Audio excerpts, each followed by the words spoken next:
you're out here, take you through a flow when we're done. Yeah, I'll do it. Super simple. Welcome to the show. It is Tuesday? I think it might be a Super Tuesday. It's Super Tuesday. Oh, it's the election today? Some of them, yeah. Yeah, Oh my gosh. All right. yeah. He doesn't even know anything. He's like, I think, maybe. No, it is Super Tuesday. Who knows? I guess there's voting going on today. Is there voting going on in our state? There probably Yes. is. Yeah, we do that. So The if you want to great vote, American do that. If you process. think that's important and you think it'll make a difference for the first time in human history to vote, go ahead and do that. Today's show is brought to you by Domopalooza. Domopalooza gets an ad read right after like a discouragement of voting. Go to domo.com/Domopalooza. It's March 26th through the 29th at the Grand America Hotel. It is a great event. Do not miss it. Boy, do we have a guest today. Garrett, introduce him. All right, Cody Wood is the owner of In Motion Assessments. How are you, Cody? Great, Garrett. Thanks. We are going to talk a little bit about entrepreneurship as you build your business and your clientele, but we're also going to have fun conversations about health and mobility and not being broke down. Again, there's two of us in this room. I'm not that are sure that kinda you broke should down. lead this conversation now. Nobody can in this room. Cody would just be asking his own questions and giving his own answers. Cody, do me a favor and pull the mic a little bit closer to you. Yeah, there Check. you go. Tell us how you got started in this. Therapist. Started out in food service, really. But both parents are therapists. I got a degree as an associate's degree in applied science, occupational therapy, and worked in that field with limitations and kind of was always looking, hey, how do I get somebody on the preventative side versus after they're broken? Yeah. And always had that desire and just kept working towards it until I kind of became somebody that was a resource for people with more years of experience, seeing people. I think the biggest factor for me was back surgeries, seeing people come out of back surgeries, whether they were old ones where they would put metal in the back or the new ones where they fuse it, and all the limitations they come with, and going, man, I feel like we could help people prior to getting cut on. Before that happens. There were gaps in the care, right? Like what I'm told and taught to do is don't bend, lean, twist. And it's basically everything. Every movement you walk, when you move around, you're going to bend, lean, and twist. So telling people not to do that, but also knowing I have to teach you to do that again. So best resources to get them before it happens. So I started to follow a series of people that had more knowledge than I did, looking for, does anybody have an answer to this? And just bits and pieces, paying attention. And finally met a man named Jose Gilly Bosch. He's out of New Orleans. He had figured it out himself for his own back that, hey, nobody's going to help me. Everybody wants to cut. Yeah. And started to look at the design of the body, the shape, how it moves. What does the baby do? What do the indigenous do? And most importantly for him, what does Michael Jordan do? He's 2 years older than I am. Yeah. When I sneeze, my back goes out. What does he do that I don't? And started to mimic him. He had kind of a golf studio, and he had the slow motion video stuff before iPad, before phone. So he was able to start to study this stuff. And then he said when the iPad came out, it was a big game changer. We met through a coaching group. He invited me to New Orleans, and I developed protocols and corrective exercises based off of what he was seeing with him in conjunction. And we've had just progress from that point forward. Other coaches been able to apply it. It started out as just a video assessment, and then as the corrective exercise and the movements came in, it went from an injury prevention protocol to, hey, this is helping athletes move better. So it became more of an athlete-centric thing. And then I've just kind of remained centered on care. How can I help people learn it, know it for themselves? Because that's not what we necessarily get taught. You walk into a clinic, hey, here's what you need to do. Come back tomorrow. Here's what you need to do. And I was always the person, here's a pill, or even just an exercise, but like, what's the why? What's the design? What's the shape? And that was missing in my schooling. So when I started to see and look at these things and realize, hey, Gilly's onto something. He might just be a tag and title guy out in New Orleans, but he's figured it out with his eyes and needed help. So when I accepted that invitation, I didn't know this man. Just sent me a message on Messenger, said, hey, you want to be a part of something? He saw that I was teaching decompression classes to the the nursing assistants, and at this time I lived in Montana and had little small group classes. So I just kind of grew from that point to a remote coaching service. I was flying to New Orleans 5 times a year. We do coaching clinics, but everything online I was fronting for him. It was through Slack. So it's like I learned how all of that worked, how to add somebody, how to make a chat channel. And then we did a 12-week system. And then when you were finished with that 12 weeks, you could join us live. So we had educated practitioners that already had seen it, and then we teach them how to develop it, how to program it. So you're like a coach of coaches? Is that what I'm That's hearing? what I ended up doing. Yeah. It was like, man, I can make a much bigger impact if I can just, instead of seeing the one person at a time, if I can see the people that are taking care of these people and Yeah. start to create these changes, not just in a medical environment, but especially in like a high school, middle school environment where these kids are training. Yeah. Because a lot of the injuries were occurring in the training. So what does your morning routine look like? Varies. I try to hit water first thing in the morning, 32 ounces of water. If Oh, drink possible. water. I thought. Drink Did water. you do the cold hydrate. plunge? In the summer Yeah. when I'm fishing. Yeah. I'll jump in. I'm not a guy that's in a hurry to go jump in a cold vat of water. Yeah. I think there's a lot of benefit to that. I've got a couple coaches that I've met through the years. Brandon Powell is one of them. He's one of the Wim Hof early Wim Hof guys, and he'll get you in that meditative trance with the breath work and then throw you in a cold plunge. And for a lot of people, it's a healing experience. So it's definitely good. It's not something I do. I'm a hot shower guy. I'm a steam room in the evening guy. Morning, coffee, water. I do the adaptogens or mushrooms. I try to do that. That's been a big help for me for focus, for clarity. Then decompression work. At this point in my life, I just kind of consciously do it. I have it ingrained. I don't really take time out of my day to sit down and, hey, I'm going to decompress intentionally. It's more like, hey, in the shower, I already know how to decompress the rib cage and move and get back into that design of that shape of that body. So it's more subconscious at this point for me. In order to get that point, that is what I teach, like a morning routine, an AM decompression, a midday flow, and then a PM recovery routine. If you can hit those 3 things, you can make a really big difference. It could be 5 minutes or it could be 15 to 25. Like physically or for like your mental health? You can do so physical, mental pillars of the body, right? Sure. They affect one another. If you're in better physical health, you're going to feel better. Your mental clarity is going to be better. Your emotional health is better. And then spirit, right? That looks a lot of different ways for a lot of different people, but those are your 4 pillars. So movement, conscious movement, taking care of my body, being aware, hey, I'm doing the things that I need to be doing, and I have the map. I've seen the visual. I've seen the pictures. I've seen the design. I know what I look like on film. I know what I need to be aware of. I know my repetitive stress patterns, so I know, hey, I need to avoid those, especially in something that's a higher intensity activity, whether I'm training somebody and demonstrating these exercises to an athlete where it's a little more high intensity, or somebody that, hey, I'm just tired of my thumb being numb. It's so intermittent. Sometimes it's there, sometimes it's not. I'll show them, hey, let's look at how you stand, how do you sit, look at how you hold the body, and then here are the decompression routines that you can start to integrate, and you should notice a difference in 3 to 21 days if you're consistent. Ah, that's cool. Yeah. So you give people that power over their body back. Yeah. Which seems fair, right? It's our bodies. We only get one. Yep. Nobody's coming to save us. Sometimes I'm out of shape. We'll start with that. But I'm able to go up to the farm or the ranch and piece together 2 or 3 days of work. Hay bales, digging post holes, moving things around, really natural movements, right? And I know like the next day it's going to hurt and be sore.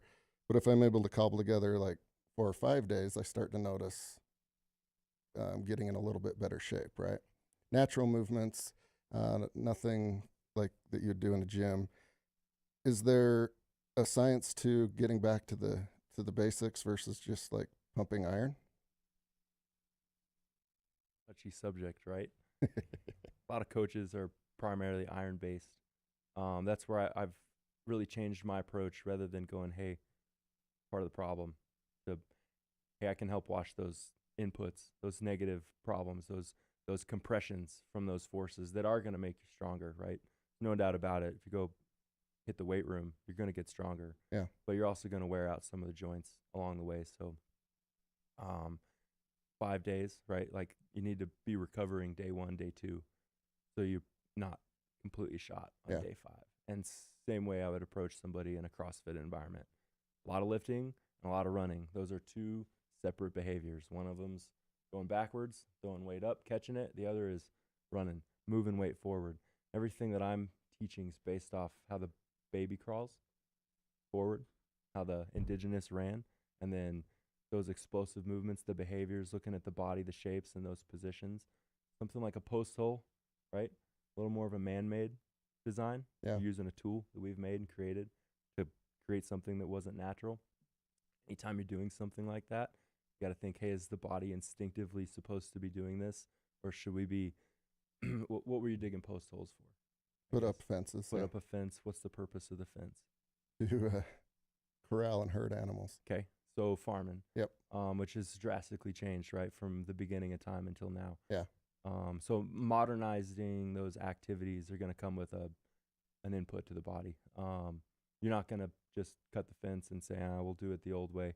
We'll chase these animals down on foot. Right. We're very far removed from that. And that is something that I do want to key point with people is modern environments not going away. Paved ground, hard surfaces, chairs, all these things we've created that are problematic in the long term.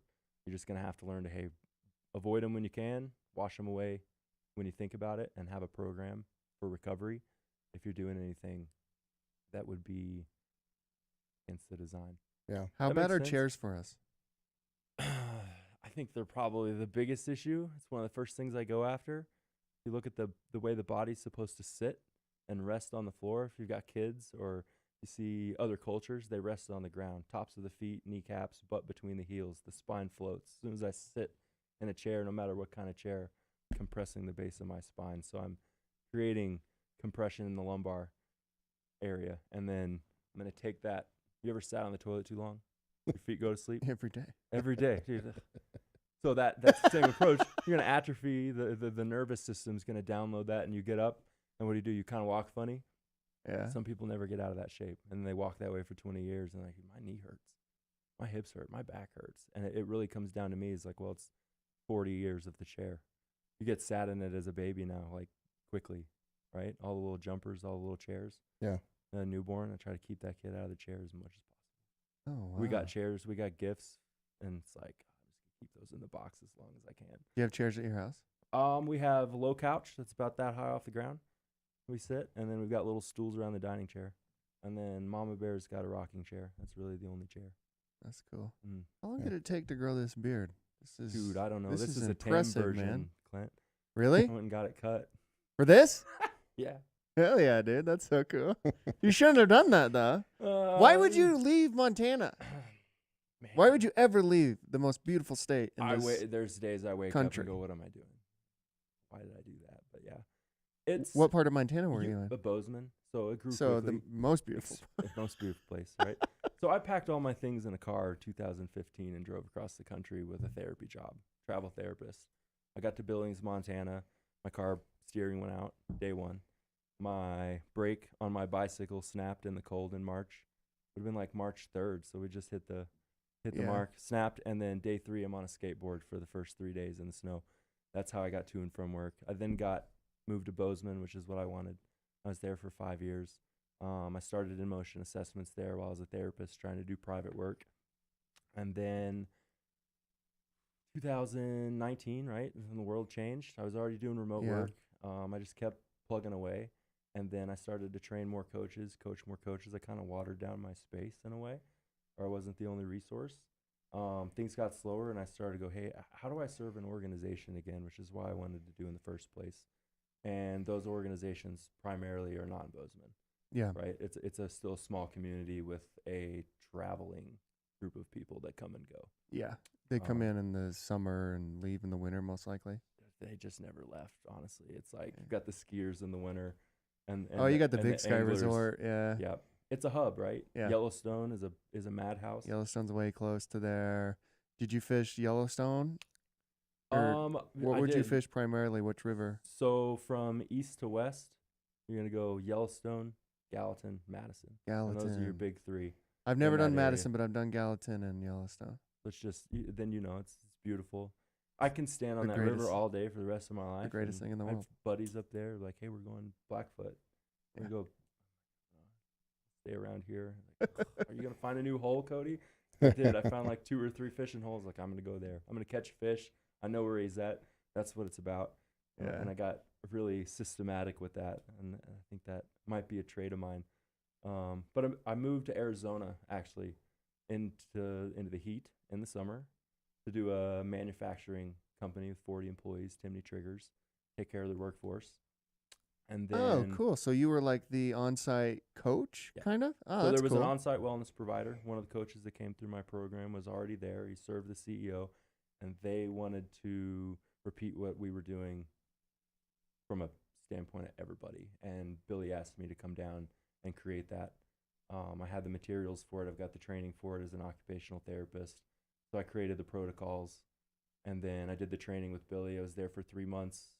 We trained an intern as well. Reagan Ritter now works with a professional soccer club, Nice. which was her desire. She was fresh out of school at Grand Canyon University, and at that point, her boyfriend worked there. So she got in.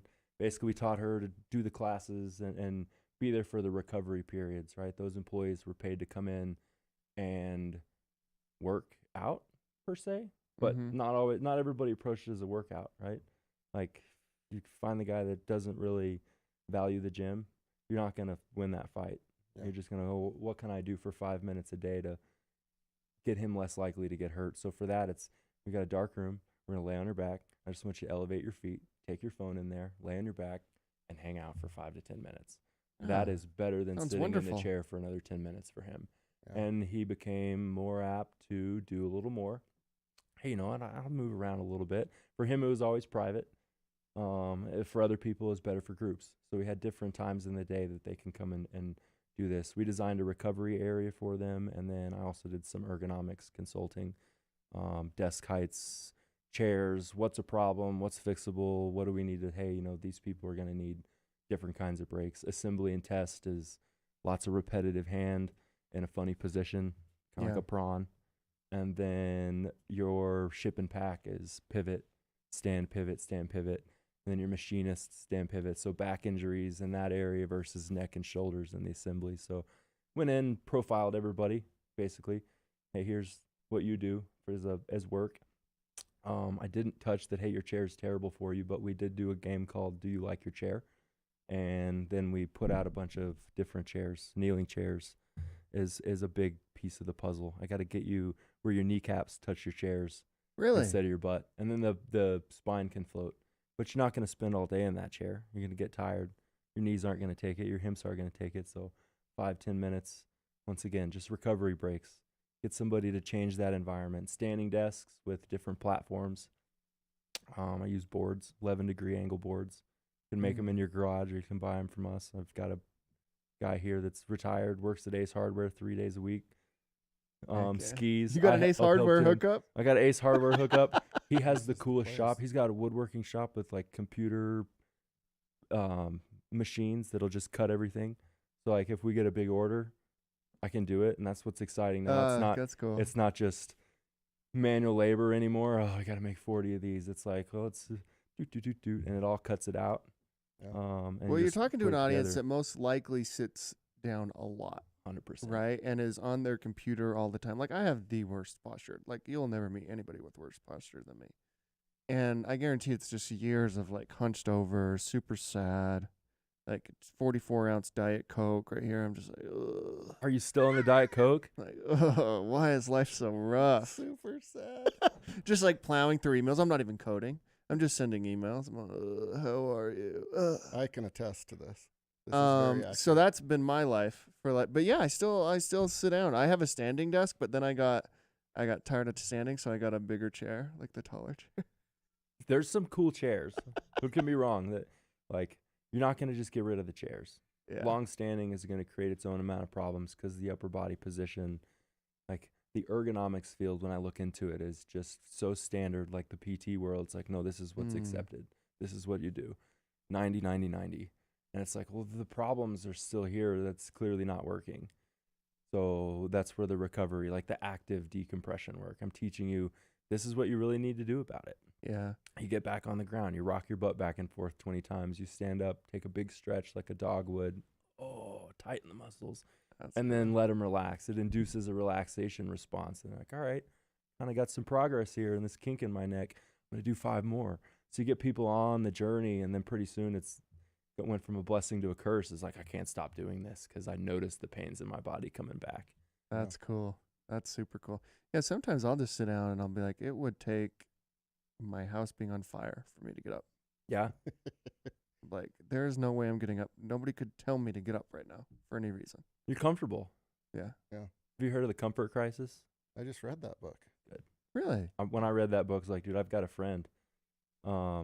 Because he's talking about the body's made to walk distance. Yeah. We're made to walk. We can outlast any other animal on the earth. Yep. Right? That's our lung capacity. That's our DNA. You and I, in this modern world, are not outlasting everything on the earth anymore. Yeah. We'd have to work back up to that. But our body would adapt to that through adaptability.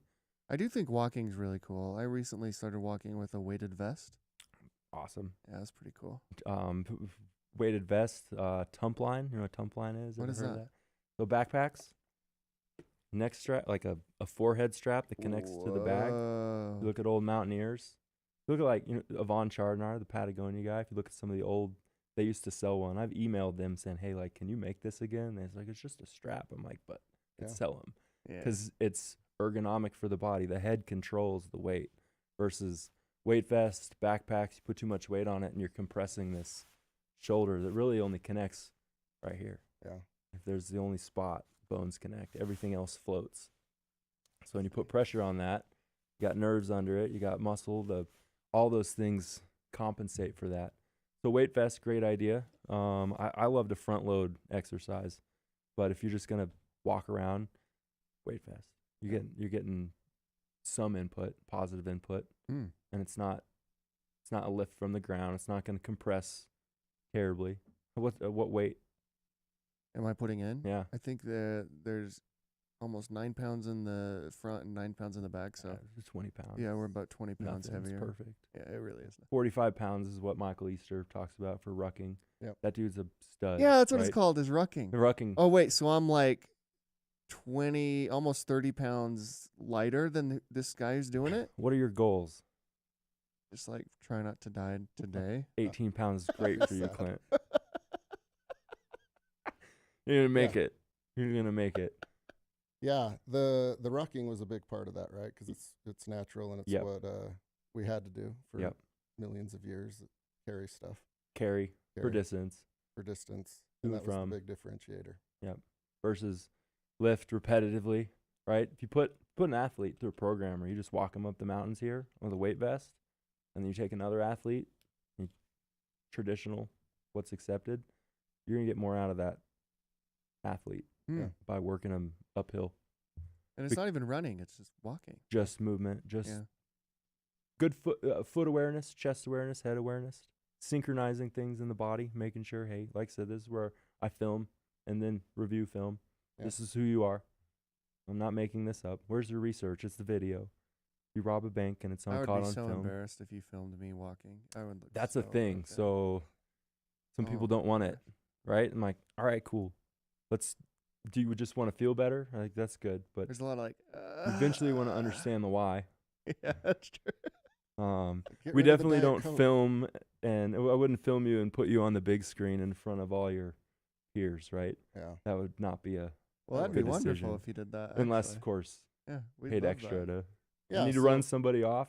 that's kind of my question here. You've got Clint's taken a little bit of an effort to get better, but you've got 2 people here that could clearly use an assessment. Yeah.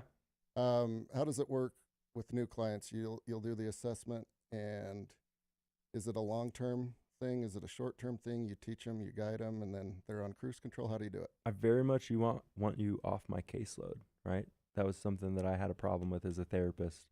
Signed up for 8 weeks. When you walk in the door, I'm like, I feel like I could get you educated. You could do this in 2. All the resources are out there. Like, if you can watch film, if you're a tech guy, you know how iPad operates. Here's your videos, right? Here's your checklist. Keep yourself accountable. And that could mean 2 sessions with me, an assessment, an education, and a follow-up. And then you're able to just communicate with me as needed. Hey, I've got a new knot in my back, or this doesn't feel right. Will you take a look at it? So I'll have you email me or send me the film, and I'll overview it. I'll look at it. I might screenshot something or voice over part of it and talk to you about it if I can't see you in person. If I can see you in person, I'm like, hey, can we spend 30 minutes next week? I can clean this up. I need my hands on you so you can feel where this part of the body should be at this point in time. So I'm just trying to get you to feel it, see it, and understand it quickly. Other people may need a maintenance program, right? You need a coach. You need somebody to do it. Whoa, that's spooky. That plant needs an assessment. Nothing over there is real. Don't No? worry about it. That's all just for show. All Can I fake. touch? Yeah. Yeah, go ahead. You can have that. Days of our lives. So, athletes, they need somebody there, right? A team, an organization with athletes, or a warehouse with athletes, because they're moving weight. You're going to need somebody there to guide those people through it. If it's somebody that wants to take control of it for themselves, there's a program for that. If there needs to be that ongoing support, that's where I like to train somebody to provide that for a company. Unless it's, shout out to Mayfly Outdoors in Colorado, Abel, Ross Reels. I would totally go out there and just hang out. Yeah. You a big fly fisherman, it sounds like? Yeah, that's what took me to Montana. It really wasn't the skiing. Skiing came secondary. I was a water skier growing up. My parents would have us on and off the water sometimes before school started. Yeah. Go get our turns in. That's cool. It's a lost art, right? Like, you get out on the lake now, it's just rollers from people with surfboards behind their boat. It's a whole other world. Yeah. On that note, I've got a book here called Sharks on Wounded Fish, Chum Water by Hodge Wood. Oh What up? That my is your my father, dad. Why right? is he showing it?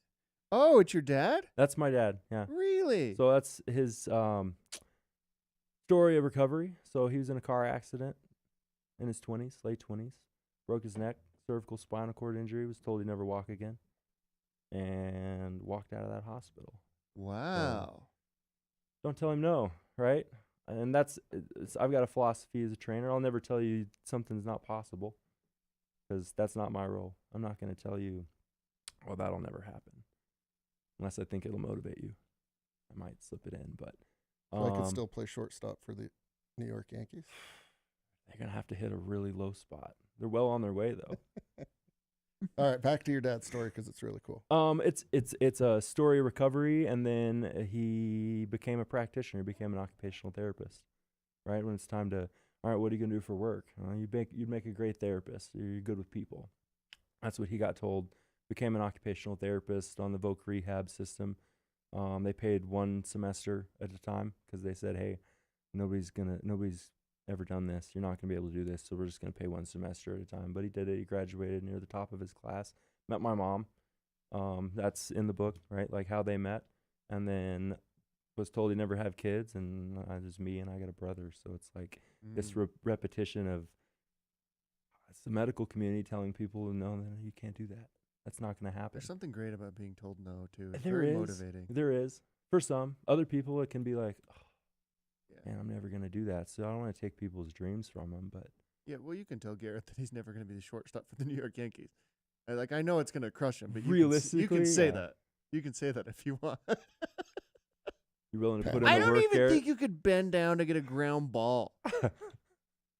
Well, maybe after I would say maybe go I through can the take a look process. at him. Yeah. Yeah, We can get that back. Now, the throw across the diamond could be a different scenario. I just need 1 inning. I One of don't my need to be a toughest career clients was a pitcher. The amount of mental aptitude in that profession. It's not just being able to throw the ball. It's like that is a very, very difficult position. so Yeah. much bigger than movement. Could be one of the hardest things in sports. That and golf and quarterback, those 3 are hard. Yeah. Yeah. Golf is hard. Golf is. You know what makes golf almost easier, impossible. Clint? What? Don't keep score. Yeah, that's true. Do you golf? I like to golf. I like to go.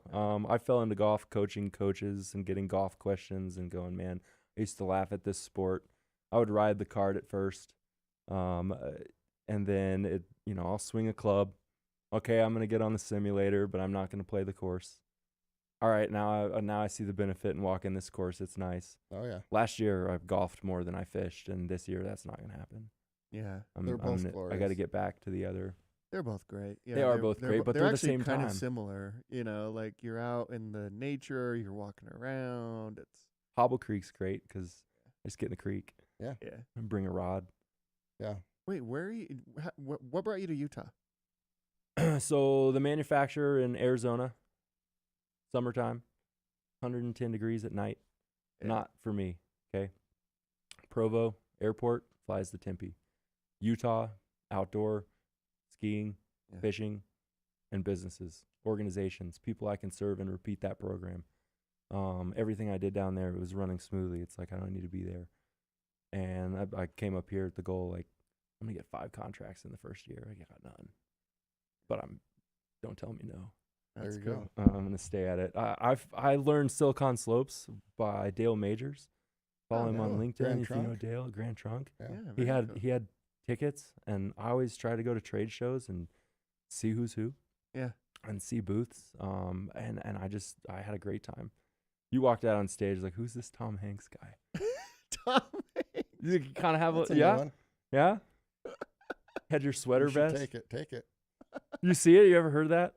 I had to tell you that because I couldn't get over it. That's cool. Oh, that's cool. I'll take that for Okay. sure. Yeah. Take it.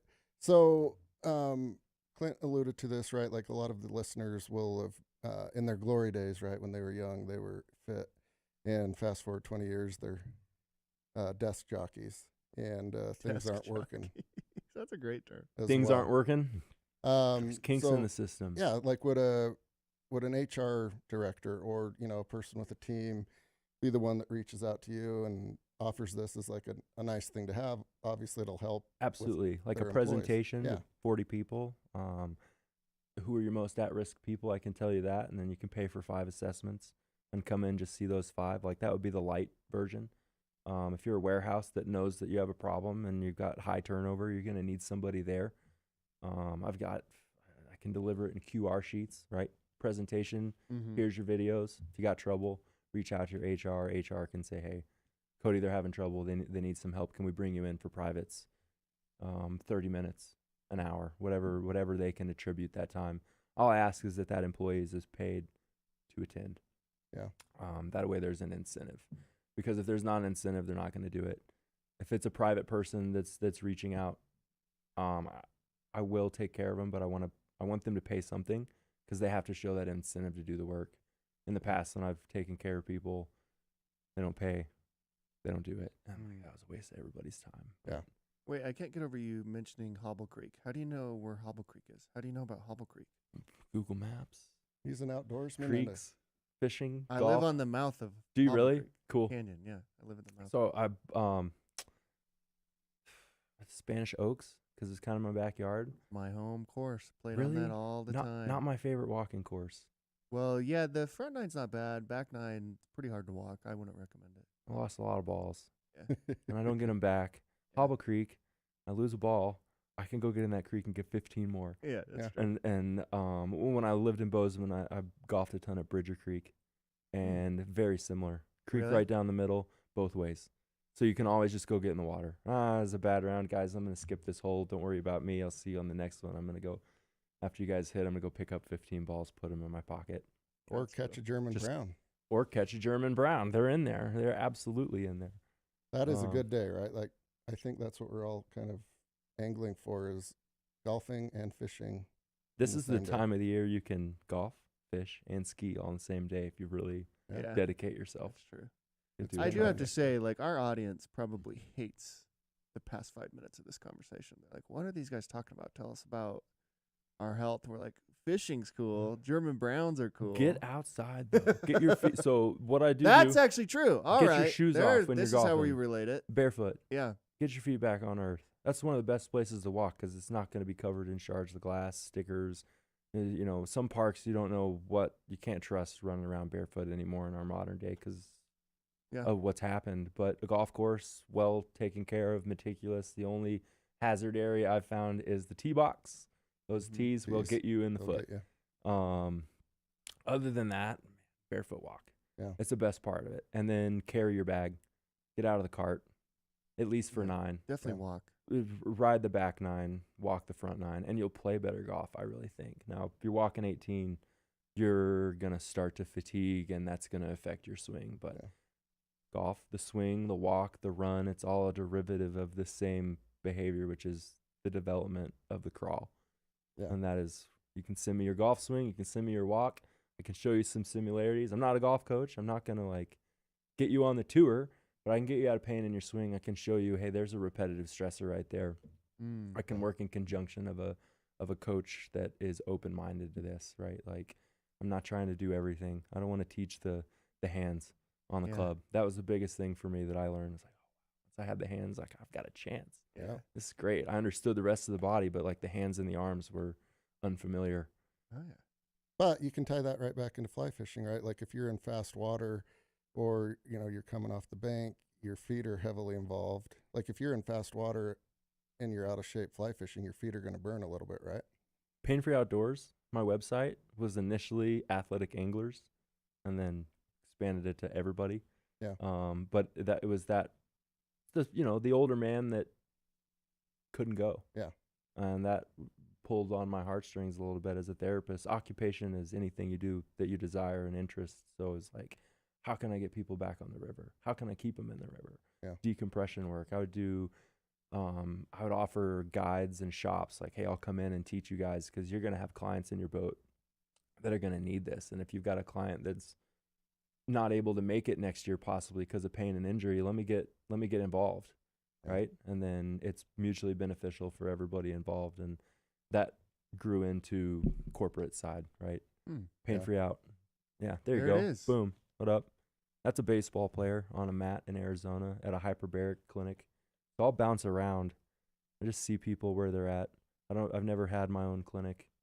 I've always worked out of a gym, or a park or someone's home. You guys had Chase on with Gym Share? Yep. Yeah, That was- recently. It was really interesting to see. I was like, I can see could design some of these gyms and it'd be more attractive to some people that want to train in this Yeah. standpoint. Yeah. We should connect you two. I was going to reach out after I have this so I can say, Yeah. hey, Hey, we've both been guests. he's in Spanish Fork, I saw. So I'm like, Are you in Spanish Fork? Yep. What is happening? dude, This is my hometown. I found that Oh. area is by chance. I'm happy with it because I feel like it's Spanish Fork's so full beautiful. of snakes, like it's sharp edges everywhere. You don't want to be there. Yeah, you guys need to stop bragging about it or it's going to get ruined. It's already ruined. It's got a actually. Target. I think that was when I saw that get built. I was like, oh dang. Yeah, when Target That went happens. up, when we got a Starbucks, when we got In-N-Out. It's Target. actually completely different. Party's over. You just Spanish Fork grad then? I grew up Moved in Spanish on, Fork. yeah. I lived there. Yeah, Cool. graduated. They got from quite the Spanish Fork High wrestling team, School. yeah. Great at wrestling, great at baseball. Pretty good at golf. We're not good at football, and we're not good at basketball.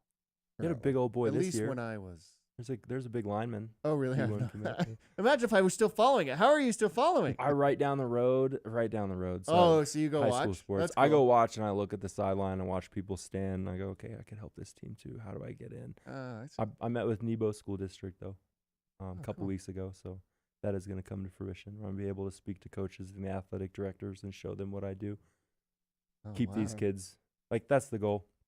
Catch you early before you're in your 30s and 40s and the body's more rigid and harder to adapt. When you're 16, it's still developing. Yeah. You have a much greater chance if you buy in, if there's intention. Just go through the motions of anything, you know that. You get what you Yeah. put into it. Yeah, for sure. Well, for a lot of people, the human body's kind of confusing and they wonder why things don't work or they're in pain, but not to you. And for them to get in shape or get pain free, it's easy to talk about unless you're in pain, right? Then Pain is a motivating factor. that will motivate you. I've had people show back up, go, Cody, you told me that might have happened, and it happened. Can you help me? That was an Achilles, right? Somebody blew their Achilles when I told them, you better quit doing some of that. You're dancing around, weights in your hands, and yeah, you're faster, but you can see in your foot when it's collapsing, and when the head goes the other side, that foot doesn't come back up, and you're torquing on an Achilles, and I show you. And it was an ego thing. It was a coach, right? And then when it blows, he's like, Cody, you did tell me this was going to happen, and how can you help me get out, back to form? Oh. And that was a fun journey for Matt and I. He's in California. cool. Baseball, softball, mainly a softball coach. Oh, cool. Softball swing. Softball's actually way cool too. It is Kelly's fun. got me into watching softball, and I begrudgingly admit that I like it. It's more fun than baseball because it's faster. It is more fun. Okay, so thanks for coming on. Thank you. How can Thank people you find for you? having me. Painfreeoutdoors.com website. Okay. Coach Cody Wood on Instagram. Sweet. Okay, Or be here long enough. I'll knock on your door. yeah. I'm the movement missionary. It's been my joke the last year. I've just been knocking on doors, showing up, emailing people. Good for you. In this world where emails clearly are not what they were 5 years ago. Like Yeah. I'm competing with, I'm sitting down and writing them because I'm going, they're going to know I wrote this, but then I go, it's just buried in an inbox. Yeah. So printouts, I'm Yeah. going back to paper. Handwritten note at the Silicon Slopes Mental Health Town Hall. That was awesome. I went, I got that handwritten Ooh. card. There is something powerful about a handwritten note. Well, the inbox, like you said, like 5 years ago, it was just for communications and maybe you get some spam, things like that. And over the past 5 years, people have built huge companies based off of getting into your inbox. Mostly like these newsletter agencies and things like that. And so, yeah, the inbox is crazy now. Yeah. Sort through that. Wild. That's. I why just you make a new need email assessment. address like once a year now, Oh, really? honestly. And I'm like, that's the one that I'm going to use for this year. So I know like that's relevant. Cody.motion@gmail is this year's. Love it. That's cool. Mhm. Hey, real quick before we go, Garrett wrote all this out, so we may as well say it. Utah voters are going to pick their presidential nominees today. Thousands of neighborhood precincts across the state will convene Tuesday night for the biennial party caucus as Republicans select a presidential nominee through an in-person preference poll. I wonder who's going to win. And Democrats Oh. participate in a state-funded primary election. What? That's weird. I don't like that. I don't Well- want to read this because I'm already annoyed in the first paragraph. Yeah. Do you have anything you want to add to it? No. Trump currently has 247 delegates to Haley's 24. We'll see how the whole thing. Oh, Rumbles. I wonder which of these two are going to win.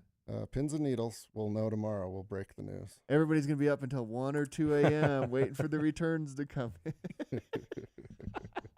I remember those when days. remember when she like by the way, I'm not political, I don't care. But it was way funny. She took third in Iowa and Trump took first. And I think DeSantis took second. And at her victory speech, you know how they do victory speeches even when they lose? Politics is so crazy. So they do this like victory speech and she's like, now it's officially a 2-person race. I'm like, you took third. Well, I don't. Politicians are wild. And there's like 15 people in the conference room. Good luck to. Should we wish these people luck? Good I'm luck to all not- the candidates. I'm not even gonna wish them luck. All right, see everybody tomorrow. Mike Hawker, VP of Operations at CODEV, is the guest tomorrow. Thank you, Cody. Cool. Thanks, guys. Thanks, Cody, Appreciate man. you.